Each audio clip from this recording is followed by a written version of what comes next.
ಪ್ರತಿಯೊಬ್ಬರಲ್ಲಿರೋ ಒಂದೇ ಒಂದು ಕ್ವಶನ್ ಏನು ಅಂತಂದ್ರೆ 2024 ಎಲೆಕ್ಷನ್ ನ ರಿಸಲ್ಟ್ ಏನಾಗ್ಬೋದು? ಅಬ್ಕಿ ಬಾರ್ 400 ಕೆ ಪಾರ್ ಆಗತ್ತಾ ಅಥವಾ ಇಂಡಿಯಾ ಅಲಯನ್ಸಸ್ ಗೆ ಬಿಜೆಪಿ ಸರ್ಕಾರ ಹಾಗೂ ಎನ್ಡಿಎ ಅಲಯನ್ಸಸ್ ತಲೆಬಾಗತ್ತಾ? ಸ್ಟಾರ್ಟಿಂಗ್ ಅಲ್ಲಿ ನೋಡಿದಾಗ ಇಂಡಿಯಾ ಅಲಯನ್ಸಸ್ ಅಷ್ಟೊಂದೇನು ಸ್ಟ್ರಾಂಗ್ ತರ ಕಾಣ್ತಾ ಇರಲಿಲ್ಲ. ಆದ್ರೆ ಎಲೆಕ್ಷನ್ ಯಾವಾಗ ಆಗ್ತಾ ಹೋಯ್ತು, ಒಂದೊಂದೇ ಹಂತ ಮುಗಿತಾ ಹೋದಂಗೆ ಇಂಡಿಯಾ ಅಲಯನ್ಸಸ್ ನ ಪ್ರಭಾವ ಬಿಜೆಪಿಗೆ ಕಾಣಿಸಕ್ ಸ್ಟಾರ್ಟ್ ಆಗಿದೆ. ಅಬ್ಕಿ ಬಾರ್ 400 ಕೆ ಪಾರ್ ಅನ್ನೋದು ಕೇವಲ ಕಾರ್ಯಕರ್ತರಲ್ಲಿ ಹುಮ್ಮಸ್ಸನ್ನ ತುಂಬಿತ್ತಾ ಅಥವಾ ಬಿಜೆಪಿಯ ಟಾರ್ಗೆಟ್ ಆಗಿತ್ತಾ? ಇನ್ ಕೇಸ್ ಬಿಜೆಪಿಯ ಟಾರ್ಗೆಟ್ ಆಗಿದ್ರೆ 400 ದಾಟುತ್ತಾ ಅಥವಾ ದಾಟಲ್ವಾ?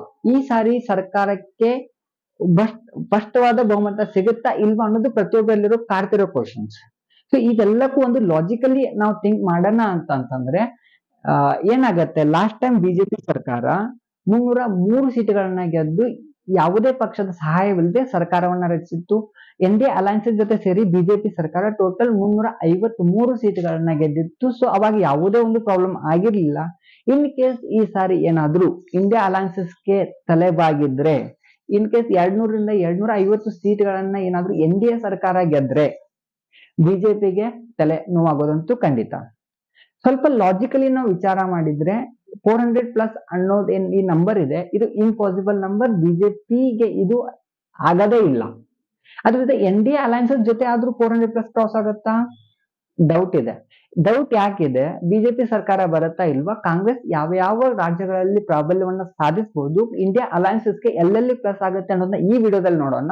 ನೀವು ಇನ್ನೂವರೆಗೂ ನಮ್ಮ ಚಾನೆಲ್ ನ ಸಬ್ಸ್ಕ್ರೈಬ್ ಮಾಡಿಲ್ಲ ಅಂದ್ರೆ ದಯವಿಟ್ಟು ಸಬ್ಸ್ಕ್ರೈಬ್ ಮಾಡಿ. 2019 ಎಲೆಕ್ಷನ್ ನಲ್ಲಿ ಬಿಜೆಪಿ ಏಕೈಕವಾಗಿ 303 ಕ್ಷೇತ್ರಗಳನ್ನ ಗೆದ್ದಿತ್ತು. ಎನ್ಡಿಎ ಅಲಯನ್ಸ್ ಜೊತೆ 353 ಕ್ಷೇತ್ರಗಳನ್ನ ಗೆದ್ದಿತ್ತು. 2014 ಎಲೆಕ್ಷನ್ಗೆ ಬಿಜೆಪಿ ಏನಾಗಿತ್ತು ಅಂತಂದ್ರೆ ಟೋಟಲ್ 287 ಸೀಟ್ಗಳನ್ನ ಗೆದ್ದಿತ್ತು. ಮೆಜಾರಿಟಿಗೆ ಕೇವಲ 272 ಸೀಟ್ಗಳ ಅವಶ್ಯಕತೆ ಇದೆ. ಸೊ 2014ರಲ್ಲಿ ಬಿಜೆಪಿ ಯಾವುದೇ ಪಕ್ಷದ ಸಹಾಯವಿಲ್ಲದೆ ಸ್ವತಂತ್ರವಾಗಿ ಸರ್ಕಾರವನ್ನ ರಚನೆ ಮಾಡಿತ್ತು ಎನ್ಡಿಎ ಅಲಯನ್ಸಸ್ ಜೊತೆ ಸೇರಿ. 2014ರಲ್ಲಿ ಬಿಜೆಪಿ ಟೋಟಲ್ 336 ಸೀಟ್ಗಳನ್ನ ಗೆದ್ದಿತ್ತು.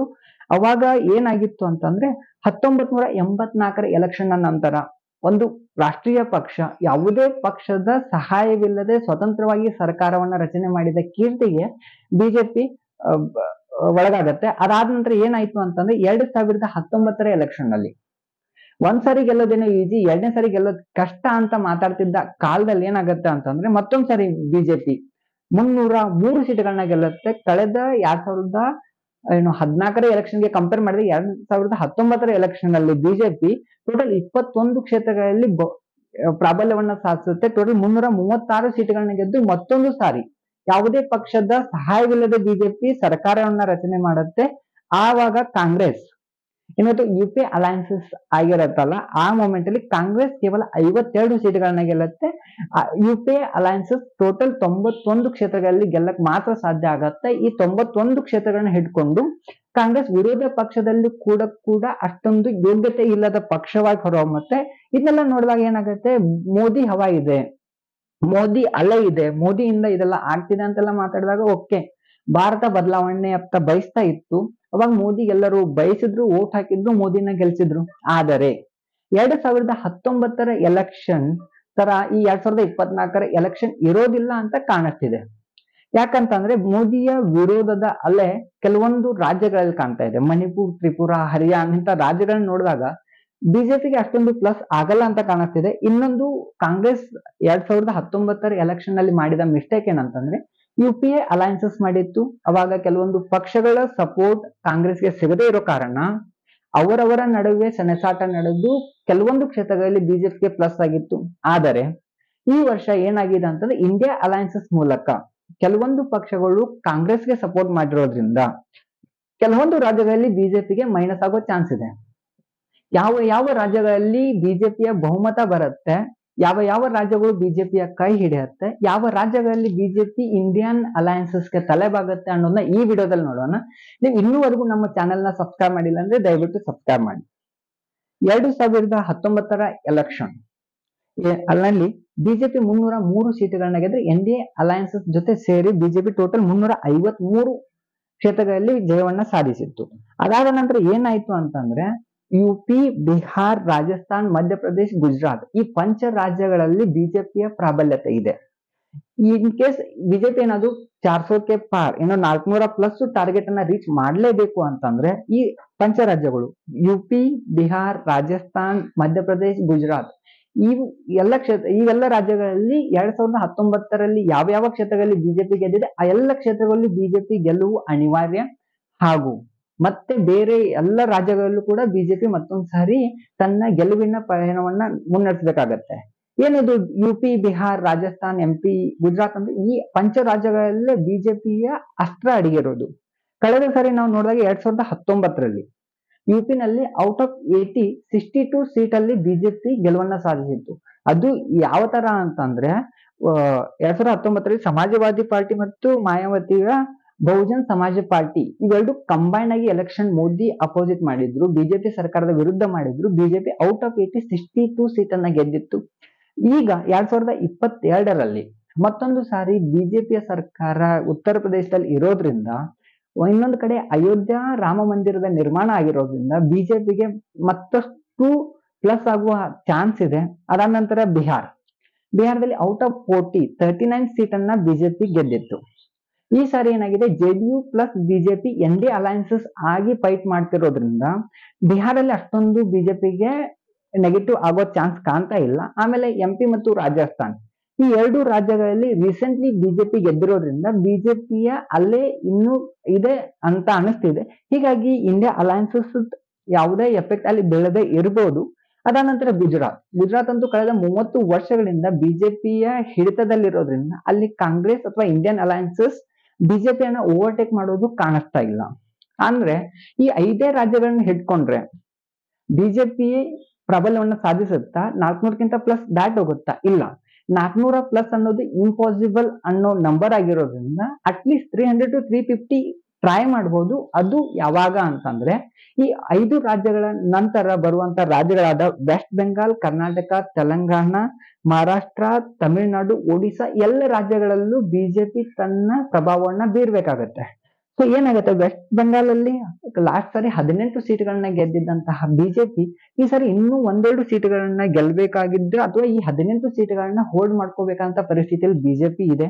ಇನ್ನೊಂದ್ ಕಡೆ ಮಮತಾ ಬ್ಯಾನರ್ಜಿ ವಿರುದ್ಧ ಏನು ಸ್ಥಳೀಯ ಪಕ್ಷಗಳು, ಸ್ಥಳೀಯ ಲೀಡರ್ಗಳು ಹಾಗೂ ರಾಜ್ಯದ ಜನತೆ ವಿರೋಧವನ್ನ ವ್ಯಕ್ತಪಡಿಸ್ತಾ ಇರೋದು ನೋಡಿದ್ರೆ ಬಿಜೆಪಿಗೆ ವೆಸ್ಟ್ ಬೆಂಗಾಲ್ ಅಲ್ಲಿ ಪ್ಲಸ್ ಆಗೋ ಚಾನ್ಸ್ ಇದೆ. ಅಟ್ಲೀಸ್ಟ್ 18 ಸೀಟ್ಗಳನ್ನಾದ್ರೂ ವೆಸ್ಟ್ ಬೆಂಗಾಲ್ ನಲ್ಲಿ ಬಿಜೆಪಿ ತರುತ್ತೆ. ಯಾಕಂದ್ರೆ ಕಳೆದ 8 ವರ್ಷಗಳಿಂದ ಬಿಜೆಪಿ ವೆಸ್ಟ್ ಬೆಂಗಾಲ್ ಅಲ್ಲಿ ಕೆಲಸ ಮಾಡಿರೋದನ್ನ ನೋಡಿದ್ರೆ, ಇನ್ನೊಂದು ಕಡೆ ಮಮತಾ ಬ್ಯಾನರ್ಜಿ ವಿರುದ್ಧ ಜನಾಕ್ರೋಶ ಇರೋದನ್ನ ನೋಡಿದ್ರೆ ಬಿಜೆಪಿಗೆ ವೆಸ್ಟ್ ಬೆಂಗಾಲ್ ಅಲ್ಲಿ ಪ್ಲಸ್ ಆಗೋ ಚಾನ್ಸ್ ಕಾಣುತ್ತೆ. ಇನ್ನೊಂದು ಕಡೆ ಬಂದ್ರೆ ಕರ್ನಾಟಕದಲ್ಲಿ ಆಲ್ರೆಡಿ ಕಾಂಗ್ರೆಸ್ ಸರ್ಕಾರ ಇರೋದ್ರಿಂದ ಬಿಜೆಪಿ ಸರ್ಕಾರವನ್ನ ಸೋಲಿಸಿ ಕಾಂಗ್ರೆಸ್ ಸರ್ಕಾರ ಸ್ಪಷ್ಟ ಬಹುಮತದಿಂದ ಬಂದು ಕಳೆದ 1 ವರ್ಷದಿಂದ ಸರ್ಕಾರವನ್ನ ನಡೆಸ್ತಾ ಇರೋದು ನೋಡಿದ್ರೆ, ಮತ್ತು ಲೋಕಲ್ ಏನ್ ಕ್ಯಾಂಡಿಡೇಟ್ಸ್ ಇದ್ದಾರೆ ಅವರಲ್ಲೇ ಕೆಲವೊಂದು ಭಿನ್ನಾಭಿಪ್ರಾಯ, ಕಾರ್ಯಕರ್ತರಿಗೆ ಮೋಸ ಮಾಡಿದ್ದಾರೆ ಅನ್ನೋದು ಕೆಲವೊಂದ್ ಕಡೆ ಕೇಳಿ ಬರ್ತಿರೋದು, ಅನುಭವಿಗಳಿಗೆ ಸೀಟ್ ಕೊಟ್ಟಿರೋದು, ಪಕ್ಷವನ್ನ ಬಿಟ್ಟು ಹೋದವ್ರಿಗೆ ಮತ್ತೊಂದು ಸಾರಿ ಪಕ್ಷಕ್ಕೆ ಕರೆದುಕೊಂಡು ಬಂದು ಸೀಟ್ ಕೊಟ್ಟಿರೋದು, ಇಂಥ ಕೆಲವೊಂದು ಉದಾಹರಣೆ ನೋಡಿದಾಗ ಕರ್ನಾಟಕದಲ್ಲಿ ಬಿಜೆಪಿ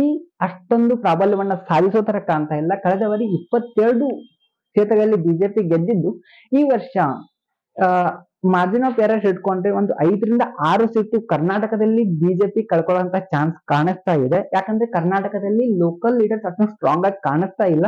ಕೇವಲ ಮೋದಿಯ ಇಮೇಜ್ ಅನ್ನ ಇಟ್ಕೊಂಡು ಓಟ್ ಕೇಳಕ್ ಹೋದ್ರೆ ಆಗ್ಬಹುದು, ಬಟ್ ಕರ್ನಾಟಕದಲ್ಲಿ ಕೆಲವೊಂದಿಷ್ಟು ಕ್ಷೇತ್ರಗಳಲ್ಲಿ ಕಾಂಗ್ರೆಸ್ ಪ್ರಾಬಲ್ಯವನ್ನ ಸಾಧಿಸುವಂತ ಕಾಣಿಸ್ತಾ ಇದೆ. ಇನ್ನೊಂದ್ ಕಡೆ ತೆಲಂಗಾಣ ಅಂತ ಬಂದ್ರೆ, ತೆಲಂಗಾಣದಲ್ಲಿ ಏನಾಗಿದೆ ಅಂತಂದ್ರೆ ಅಟ್ಲೀಸ್ಟ್ ಒಂದು 5 ಸೀಟನ್ನಾದ್ರೂ ಬಿಜೆಪಿ ಗೆಲ್ಲುವಂತ ಚಾನ್ಸ್ ಕಾಣಿಸ್ತಾ ಇದೆ. ಇನ್ನೊಂದ್ ಕಡೆ ತಮಿಳುನಾಡಲ್ಲಿ ಅಣ್ಣಾಮಲೈ ಅವರ ಇಮೇಜ್ ಅನ್ನ ಇಟ್ಕೊಂಡು ಬಿಜೆಪಿ ಸರ್ಕಾರ ಹೋಗಿರೋದು ಬಿಜೆಪಿಗೆ ಕೆಲವೊಂದಿಷ್ಟು ಪ್ಲಸ್ ಆಗೋ ತರ ಕಾಣಿಸ್ತಾ ಇದೆ. ಏನ್ ಕರ್ನಾಟಕದಲ್ಲಿ ಇವ್ರು ಕೆಲವೊಂದು ಸೀಟ್ಗಳನ್ನ ಕಳ್ಕೊಳ್ತಾರೆ, ಆ ಸೀಟ್ಗಳನ್ನ ತಮಿಳುನಾಡಲ್ಲಿ ಪಡೆದುಕೊಳ್ಳುವಂತಹ ಚಾನ್ಸ್ ಇದೆ. ಸೊ ಕರ್ನಾಟಕದ ಕಳೆದುಕೊಳ್ಳುವಂತ ನಂಬರ್ ಏನಾದ್ರು ತಮಿಳುನಾಡಲ್ಲಿ ಬಿಜೆಪಿಗೆ ಸಿಕ್ಕರೆ ಪ್ಲಸ್ ಆಗತ್ತೆ. ಹಾಗೂ ಸೌತ್ ಇಂಡಿಯಾದಲ್ಲಿ ಬಿಜೆಪಿ ಅಷ್ಟೊಂದೇನು ಲಾಸ್ ಮಾಡ್ಕೋತರ ಕಾಣಿಸೋದಿಲ್ಲ. ಆದರೆ ಎಲ್ಲ ಬಿಜೆಪಿ ಪರವಾಗಿ ಹೋಗುತ್ತೇನೋ, ಇನ್ನು ಕಾಂಗ್ರೆಸ್ ಪರವಾಗಿ ಯಾವ್ದು ಆಗೋದಿಲ್ವೇನೋ, ಅಥವಾ ಬಿಜೆಪಿಗೆ ಯಾವ್ದು ಚಾಲೆಂಜಸ್ ಇಲ್ವಾ ಅಂತ ಕೇಳ್ಬೋದು. ಬಿಜೆಪಿ ಚಾಲೆಂಜಸ್ ಇದೆ. ಏನಂತಂದ್ರೆ ಬಿಜೆಪಿಗೆ ದೊಡ್ಡ ತಲೆನೋವು ಆಗಿರೋದು ಯಾವುದು ಅಂತಂದ್ರೆ ಮಹಾರಾಷ್ಟ್ರದಲ್ಲಿ ಉದ್ಧವ್ ಠಾಕ್ರೆ ಅವರ ನೇತೃತ್ವದಲ್ಲಿ ನಡೀತಾ ಇರುವ ಶಿವಸೇನೆ ಹಾಗೂ ಕಾಂಗ್ರೆಸ್ ವಿರುದ್ಧ ಬಿಜೆಪಿ ಬರೆದಾಡ್ಬೇಕಾಗತ್ತೆ. ಕಳೆದ ವರ್ಷ ಅಂದ್ರೆ 2019 ಎಲೆಕ್ಷನ್ ನಲ್ಲಿ ಔಟ್ ಆಫ್ 23 ಸೀಟ್ ಅನ್ನ ಬಿಜೆಪಿ ಗೆದ್ದಿತ್ತು. ಅದು NDA ಅಲಯನ್ಸ್ ಜೊತೆ. ಈಗ ಏನಾಗುತ್ತೆ ಅಂತಂದ್ರೆ ಬಿಜೆಪಿ ಸರ್ಕಾರ ನೇರವಾಗಿ ಶಿವಸೇನೆ ವಿರುದ್ಧ ಸೆಣಸಾಡೋದ್ರಿಂದ ಕಾಂಗ್ರೆಸ್ನ ಇಂಡಿಯನ್ ಅಲಯನ್ಸಸ್ ಪ್ರಭಾವ ಇರೋದ್ರಿಂದ ಇನ್ ಕೇಸ್ ಮಹಾರಾಷ್ಟ್ರದಲ್ಲಿ ಏನಾದ್ರೂ ಸೀಟ್ ನ ಕಳ್ಕೊಂಡ್ರೆ ಈ ಮೋದಿ ಸರ್ಕಾರದ 350 ಸ್ಕೋರ್ ಕೂಡ ಹೊಡೆತ ಬೀಳುವಂತ ಚಾನ್ಸ್ ಇದೆ. ಅದಾದ ನಂತರ ಏನಾಗುತ್ತೆ ಅಂತಂದ್ರೆ ಬಿಜೆಪಿಗೆ ಸ್ಪಷ್ಟ ಬಹುಮತ ಏನಾದ್ರು ಬರ್ಲಿಲ್ಲ ಅಂತಂದ್ರೆ ಎನ್ ಡಿ ಅಲಯನ್ಸ್ ಜೊತೆ ಸೇರ್ಬೇಕಾಗತ್ತೆ. ಸೊ ಇಲ್ಲಿ ಏನಾದ್ರು ಗೇಮ್ ಚೇಂಜರ್ ಯಾವ್ದಾದ್ರು ಕಾಣುತ್ತೆ ಅಂತಂದ್ರೆ ಅದು ಮಹಾರಾಷ್ಟ್ರದಿಂದಾನೇ ಸ್ಟಾರ್ಟ್ ಆಗ್ಬೋದು ಅನ್ಸುತ್ತೆ.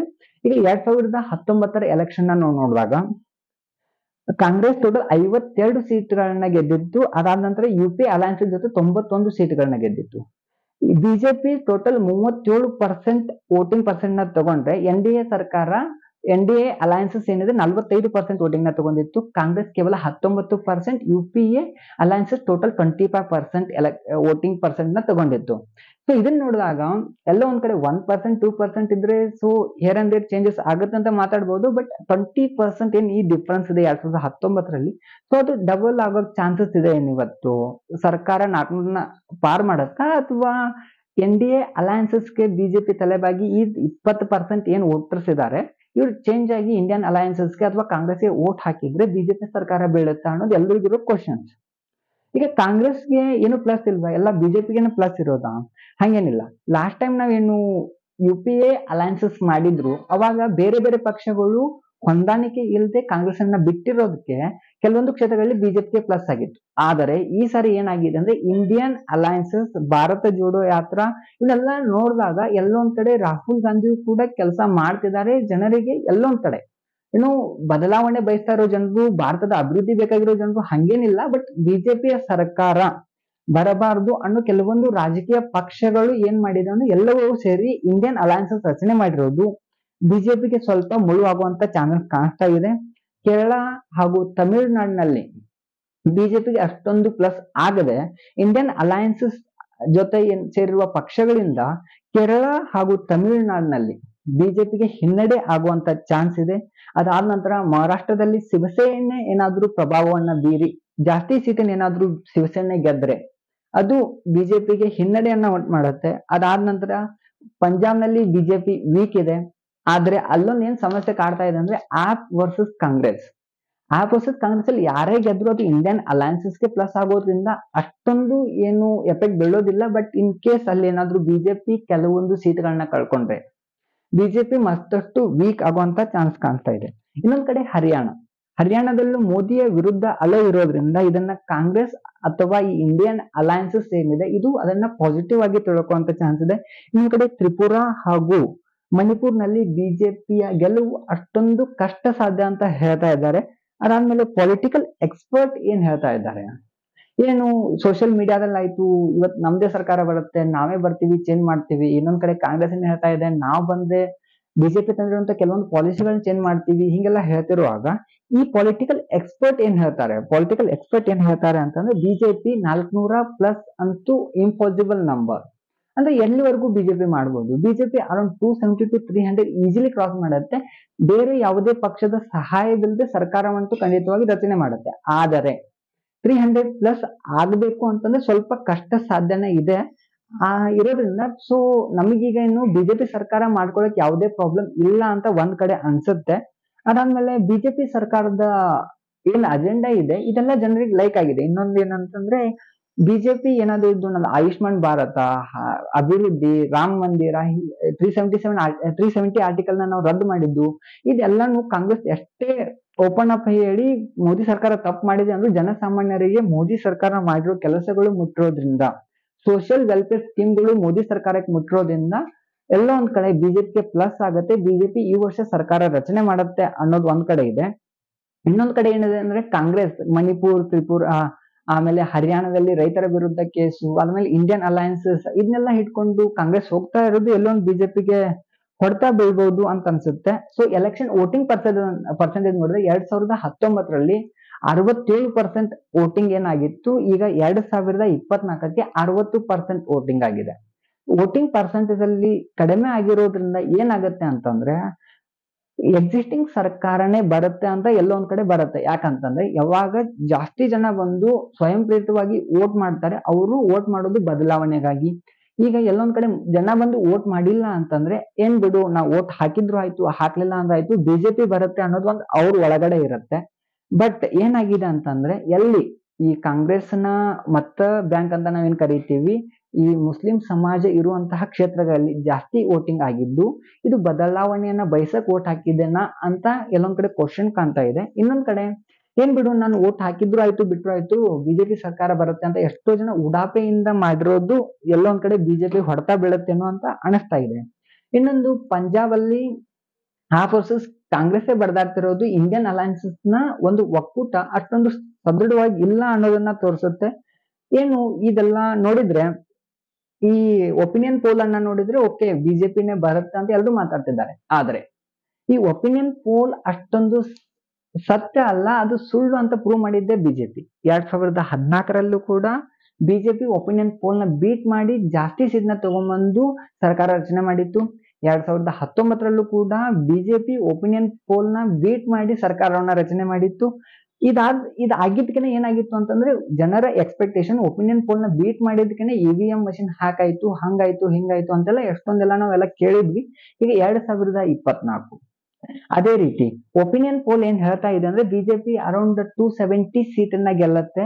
ಎಲ್ಲೋ ಒಂದ್ ಕಡೆ ಒಂದೆರಡು ಒಪಿನಿಯನ್ ಪೋಲ್ 300+ ಹೇಳ್ತಾ ಇರ್ಬೋದು, ಬಟ್ 270 ಅಂತೂ ಈಸಿಲಿ ಗೆಲ್ಲತ್ತೆ, ಸರ್ಕಾರ ರಚನೆ ಮಾಡತ್ತೆ ಅಂತ ಹೇಳ್ತಾ ಇದೆ. ಬಟ್ ಒಪಿನಿಯನ್ ಪೋಲ್ ಚೇಂಜ್ ಆಗೋ ಚಾನ್ಸಸ್ ಇದೆ.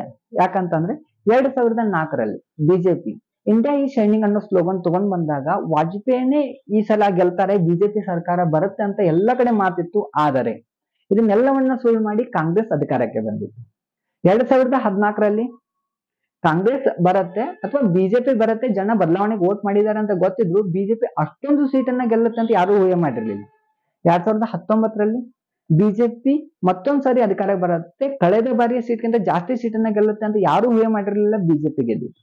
ಅದೇ ಈ ತರ ಏನಾಗ್ತದೆ ಸೋಷಿಯಲ್ ಮೀಡಿಯಾದಲ್ಲಿ ಎಲ್ಲ ನೋಡಿದ್ರೆ ಈಗ ಇನ್ನು ಪಬ್ಲಿಕ್ ರಿಲೇಶನ್ಶಿಪ್ ಏನು PR ಅಂತ ಕರಿತೀವಿ ಇದೆಲ್ಲ ಫುಲ್ ಸ್ಟ್ರಾಂಗ್ ಆಗಿದೆ. ನಾವೇ ಗೆಲ್ತೀವಿ ಅನ್ನೋ ಪೋಸ್ಟ್ ಎಲ್ಲ ನೋಡ್ತಾ ಇದ್ವಿ. ಆದರೆ ಸ್ಪಷ್ಟವಾದ ಬಹುಮತ, ಸ್ಪಷ್ಟವಾದ ರಿಸಲ್ಟ್ ತಿಳಿಯೋದು ಯಾವಾಗ ಅಂತಂದ್ರೆ June 4. ಇದನ್ನೆಲ್ಲ ನೋಡಿದಾಗ ನಿಮಗೇನ್ ಅನ್ಸುತ್ತೆ, ಈ ಸಾರಿ ಬಿಜೆಪಿ ಸರ್ಕಾರ ಬರುತ್ತಾ ಅಥವಾ ಇಂಡಿಯನ್ ಅಲಯನ್ಸಸ್ಗೆ ಬಿಜೆಪಿ ಶರಣಾಗತ್ತಾ? ನಿಮ್ಮ ಅನಿಸಿಕೆಯನ್ನ ಕಮೆಂಟ್ ಮಾಡಿ.